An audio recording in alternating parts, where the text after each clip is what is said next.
petugas inilah yang bisa mengontrol, ya, mengawasi, jadi watchdog kalau bahasanya, bukan hanya berfungsi sebagai perjuangan buruh, tetapi juga kami harapkan seperti itu. Karena ini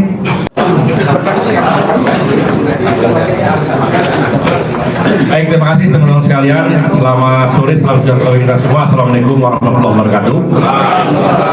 Atas izin teman-teman dari berbagai federasi dan berfederasi, saya mungkin memberikan pengantar ya, bahwa kita sudah berkesamaan pandangan bahwa Presiden Prabowo Subianto itu punya niat baik terhadap kesejahteraan kaum buruh dan pengembangan industri yang serius di tanah air. Karena itu sejalan dengan apa yang menjadi gerakan buruh selama ini. Dan karena itu kita kemudian bersepakat untuk mengundang Presiden, juga mungkin di sini tidak hadir, tapi kesempatan sudah ada dari berbagai konfederasi, dari KSPSI, Jangan Digani, dari Iqbal, kemudian ada Weli Silaban dan sebagainya. Kira-kira kita semua sudah bersepakat lah begitu untuk mengundang Presiden memberikan semacam pidato kebangsaan atau pidato terburuan di hadapan satu. Dan ini kejadian yang berulangnya 60 tahun sekali ya. Terakhir itu Bung Karno 1 Mei tahun 1965. Jadi sekarang 1 Mei 2025 kembali Presiden Republik Indonesia resmi berpidato di hadapan kaum buruh Indonesia. Ini satu kabar yang sangat menarik. Dan Bapak Ibu sekalian, saya ingin menyampaikan bahwa ini bukan merayakan, tapi ini lebih pada memperingati ya, Hari Perjuangan Buruh Internasional yang memang akhirnya kita juga memastikan bahwa kegiatan ini adalah rangkaian perjuangan. Ini rangkaian dari perjuangan gerakan buruh yang tentunya masih banyak agenda yang harus diselesaikan. Jadi ini bukan kegiatan hura-hura, bahwa kalau di lapangan nanti ada kepanasan, kita perlu hiburan, itu cerita lain ya. Tapi ini dalam acara itu ada beberapa tuntutan atau harapan dan sebagainya yang disampaikan kepada Presiden. Kemudian ada beberapa hal penting lagi, karena Presiden itu adalah manusia yang membuat undang-undang, manusia yang melahirkan peraturan perundang-undangan lainnya. Jadi Presiden itu penting nih. Karena itu kita dengan senang hati apabila ada dialog keterbukaan dengan pengambil keputusan yang tertinggi. Jadi kira-kira satu orang presiden sejajar dengan 500 sekian anggota DPR. Kira-kira begitulah ya. Jadi betapa pentingnya presiden. Karena itu alhamdulillah ketika sudah berdiri kita menyambutnya. Kemudian juga saya ingin menyampaikan bahwa permintaan yang diusulkan oleh teman-teman itu saya tidak jauh berbeda ya, silahkan ditambahkan. Seperti misalnya kita diberikan kesempatan untuk memberikan masukan dalam revisi Undang-Undang Kerjaan.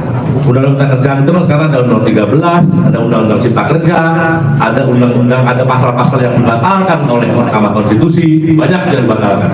Jadi ketika investor atau perusahaan mau datang, Undang-Undang Tenaga Kerja itu harus membuka buku-buku yang ribet. Akhirnya ingin disatubukukan lah begitu menjadi Undang-Undang Tenaga Kerjaan atau Undang-Undang Pokok Tenaga Kerjaan. Nah, kita mengawal ini supaya menghasilkan undang-undang yang adil bagi semua.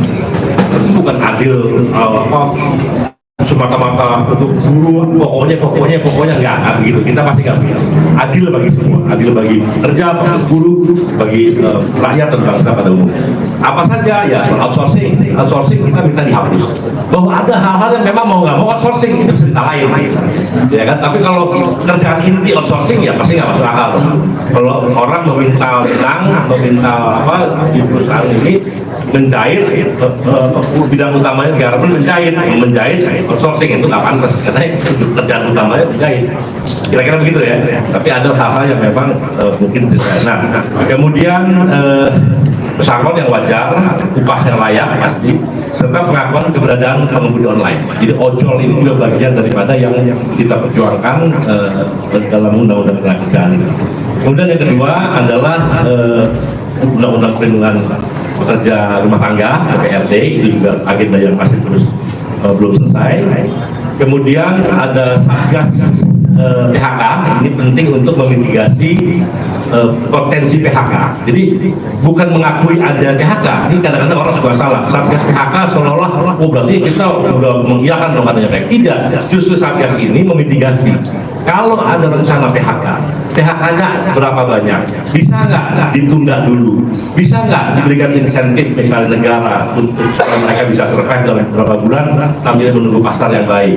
Atau bisa nggak dia di replace di tempat yang lain, reskilling, dia dilatih lagi dengan suatu pelatihan tertentu sehingga dia bekerja di tempat yang masih membutuhkan, atau upskilling dan sebagainya. Jadi sebetulnya mitigasi PHK itu bukan mengamini bahwa PHK Bapak kita setuju begitu saja, tidak. Jadi justru itu Satgas PHK itu menjadi sangat penting. Dan yang terakhir adalah kita ingin bersolidaritas dengan teman-teman yang bekerja di perikanan tangkap.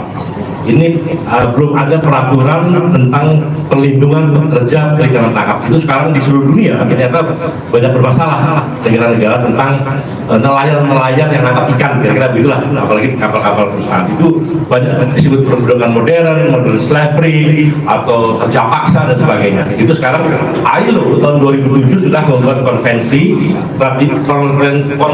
tentang perlindungan pekerja perikanan, yaitu Convention C188. Nah itu kita minta bangsa ini, negara ini meratifikasi sehingga kita punya kepastian perlindungan pekerja penangkap ikan, utamanya penangkap ikan tangkap di lautan. Kira seperti itu. Nah itu tiga itu yang menjadi tuntutan utama kita. Yang lain-lain tentunya pasti berkembang.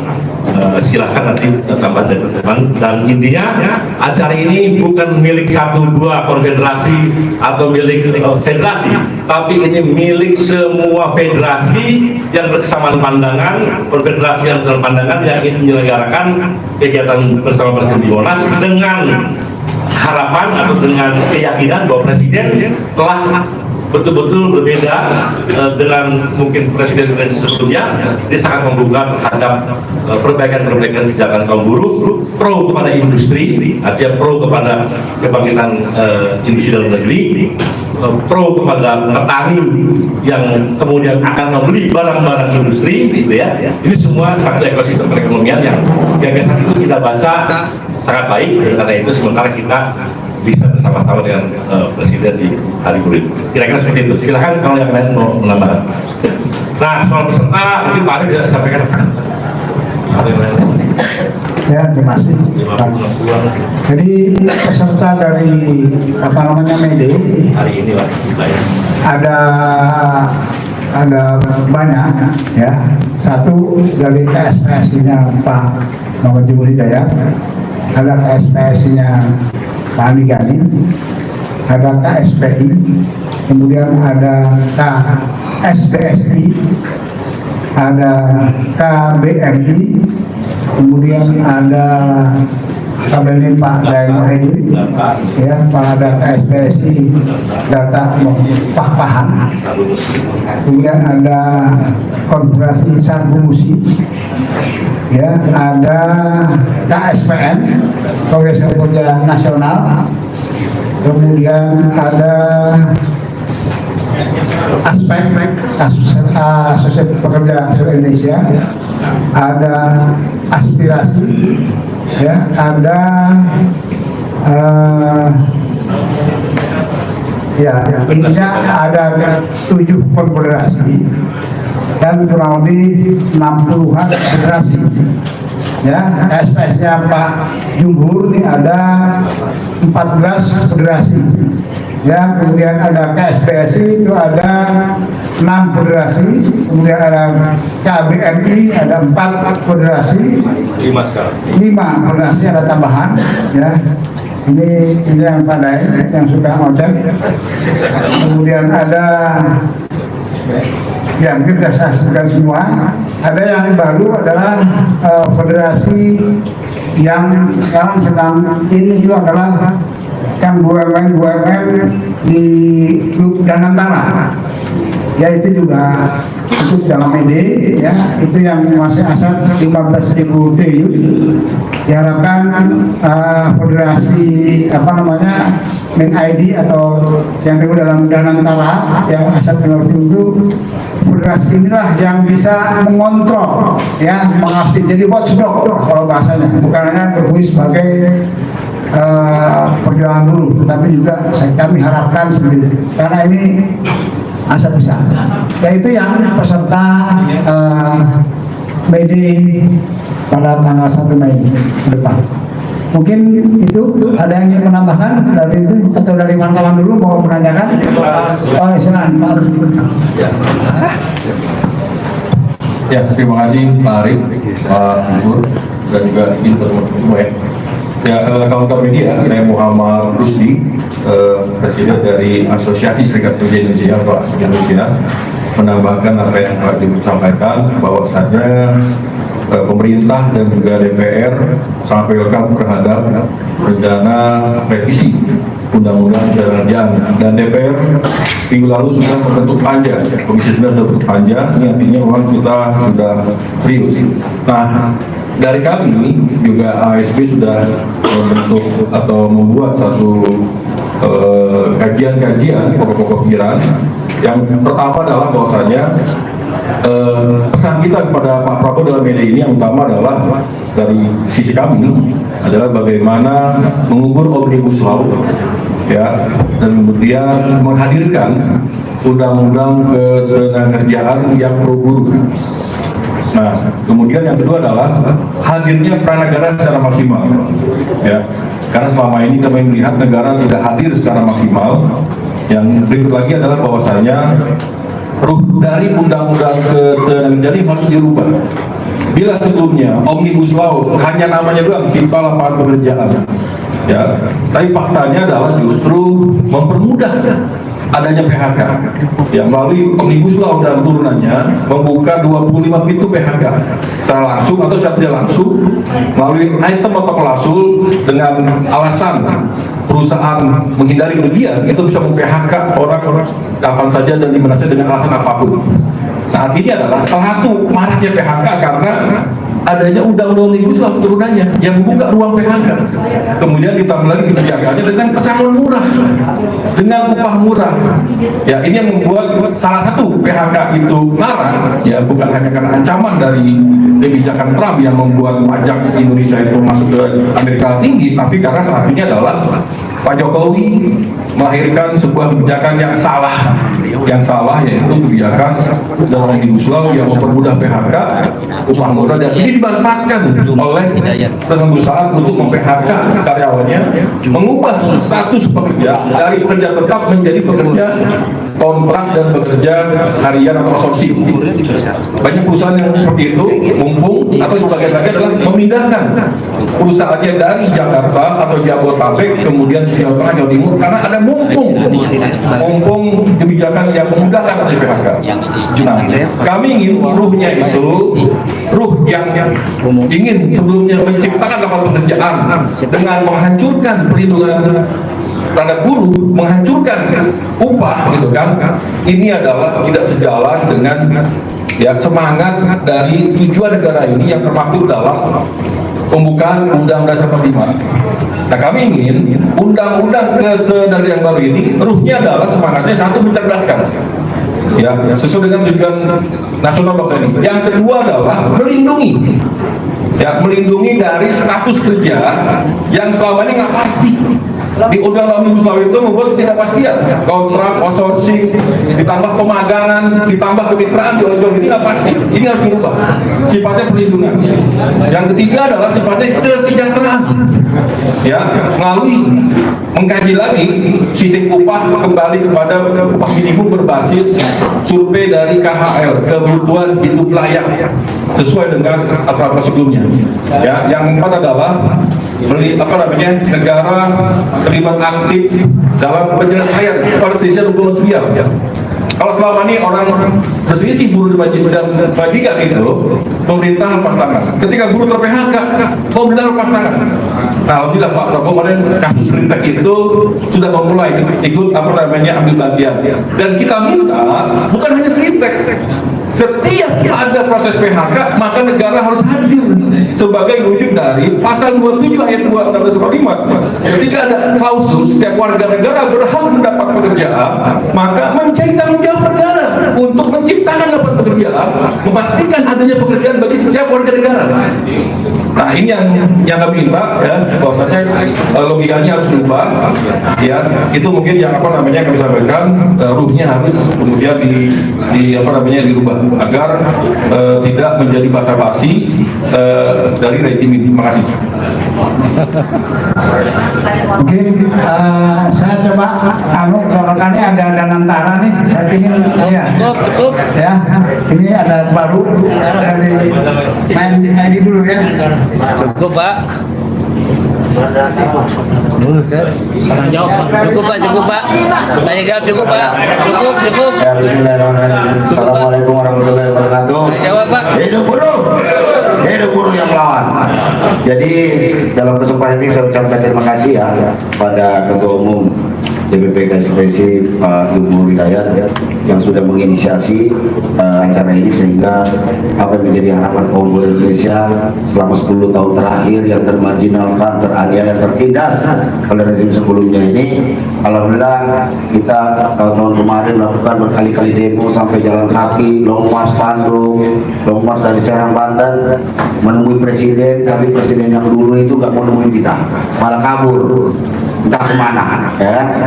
Nah, kali ini tentu saja dengan semangat Hari Buruh Internasional, tentu saja apa yang menjadi harapan kaum buruh Indonesia khususnya yang hari ini terdampak oleh akibat Undang-Undang Omnibus Law Cipta Kerja, maka harapan kita akan menyampaikan undang-undang yang sudah dirumuskan oleh tim rumus dari Forum Buruh Nasional kepada Presiden Prabowo untuk bisa mendengarkan aspirasi ini secara langsung. Jadi biar di antara kita tidak ada dusta di antara kita. Dengan semangat Pak Prabowo ingin membangun hubungan industri, memajukan industri, tentunya Pak Prabowo harus dekat dengan kaum buruh, dekat dengan rakyat.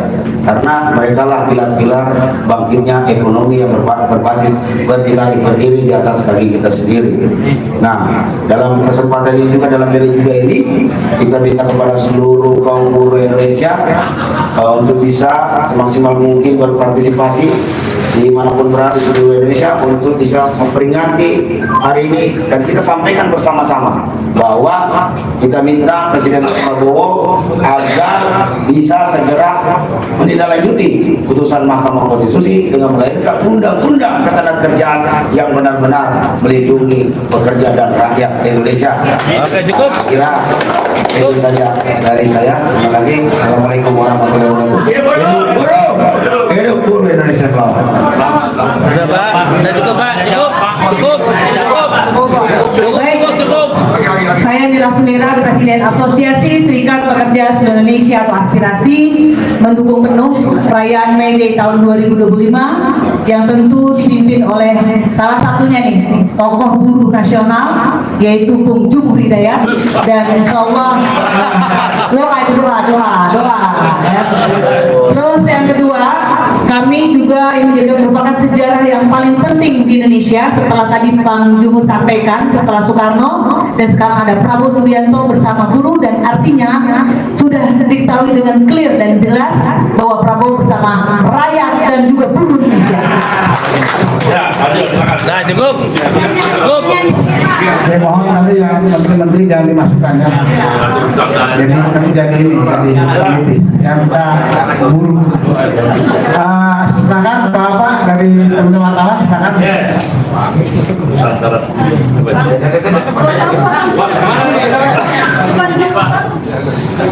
tadi katanya Oke, kemudian terima kasih atas persetujuan dari Nusantara TV. Izin kan ada 60 konfederasi katanya yang akan ikut gitu ya Pak. Ini perkiraan jumlah pesertanya apakah sudah bisa disampaikan gitu berapa, dan untuk besok acaranya rundownnya seperti apa, akan berkumpul jam berapa, apakah akan melakukan long march terlebih dahulu, apakah akan berkumpul langsung di Monas, serta ini kan tadi disampaikan bahwa Hari Buruh pada tahun ini cukup spesial dikarenakan selama 60 tahun akhirnya ada Presiden Indonesia lagi Prabowo Subianto yang akan hadir dan mengganti pidato di buruh. Apakah ada persiapan yang spesial begitu dari Persatuan Buruh ini terhadap kehadiran Presiden, mengingat ini cukup jarang gitu, karena akhirnya setelah Presiden Soekarno terdapat Presiden Prabowo yang akan hadir. Demikian, terima kasih. Oke, terima kasih. Nah, jadi Pak acaranya adalah Pak Prabowo akan berpidato di antara jam 10 sampai jam 11. Ya, karena masa butuh, tadinya Presiden ingin jam 9 mulai, tapi karena masanya kurang lebih ada 150.000 dan itu juga ada ada bis, ada kurang lebih 3.000 bis, maka agak biasa jam 10 sampai 11. Yaitu kemudian itu pidato Pak Presiden. Ya, kemudian persiapan acara ini ya tentu saja ada persiapan ya. Tapi persiapan itu lebih kepada masing-masing konfederasi yang akan mengerahkan masanya. Ya, tidak ada panitia khusus, tidak ada. Panitianya adalah dari semuanya, semua konfederasi yang ada, kemudian berkoordinasi dengan Seknek, karena Seknek berkepentingan karena ada Presiden yang mau pidato, ya kan, ada keamanan, kemudian ada pas-pampres dan lain-lain, ya, dan kepolisian dan semua koordinasi antara seluruh panitia di konfederasi masing-masing dengan Seknek. Jadi ada pengaturan-pengaturan seperti itu. Mungkin itu. Jadi acara utama adalah pidato Presiden. Ya, masa dari kami, dari gabungan dari kami namakan ini Forum Urun Rembu. Ya, masa dari kami kurang lebih 60.000. Ya, dari berbagai daerah, terutama dari Banten.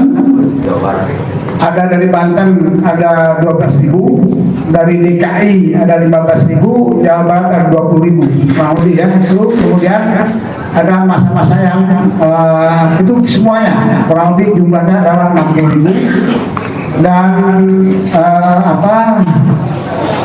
saya pikir itu ya. Jadi persiapannya bagaimana masa berangkat, persiapan misalkan dengan bis, ada yang dengan bis, ada yang dengan motor.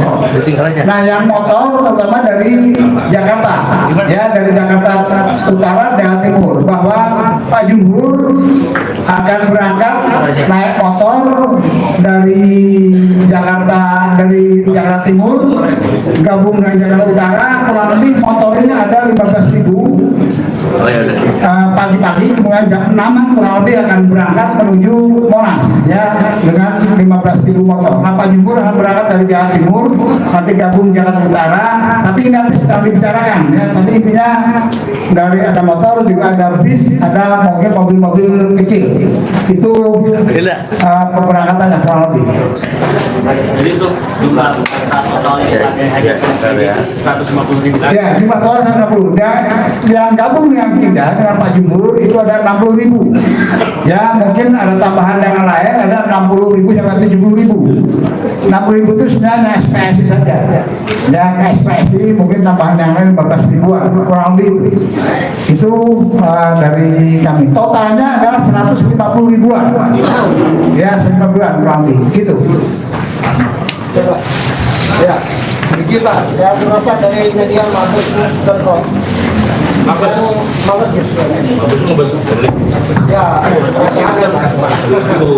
Oke, izin saya berasal dari media online Mabes.com. Yang ingin saya tanyakan, untuk tahun ini tema kita apa Pak? Tema dari Hari Buruh ini yang pertama, yang mungkin isu yang akan kita angkat ini apa ya untuk tahun ini? Terima kasih, itu aja Pak. Ya, saya rasa udah lah ya, garis besarnya itu mengawal revisi Undang-Undang Ketenagakerjaan yang adil bagi semua. Itu intinya. Nah, tambahan lagi ada beberapa peraturan yang kita butuhkan kayak tadi Undang-Undang Kerja Rumah Tangga, Undang-Undang Peraturan Menteri Perdagangan, kemudian kita tambahan-tambahan lah, kemudian juga kerja perikanan dan yang kita minta ada aturan, ada ojol dan sebagainya. Sebenarnya itu, tapi temanya regulasi perburuhan yang adil bagi semua. Itu intinya. Iya, siap. Oh, beres. Alhamdulillah. Ya, saya terima kasih kepada teman-teman wartawan dan kepada para ketua konfederasi dan federasi yang hadir pada hari ini. Terima kasih. Wassalamualaikum warahmatullahi wabarakatuh.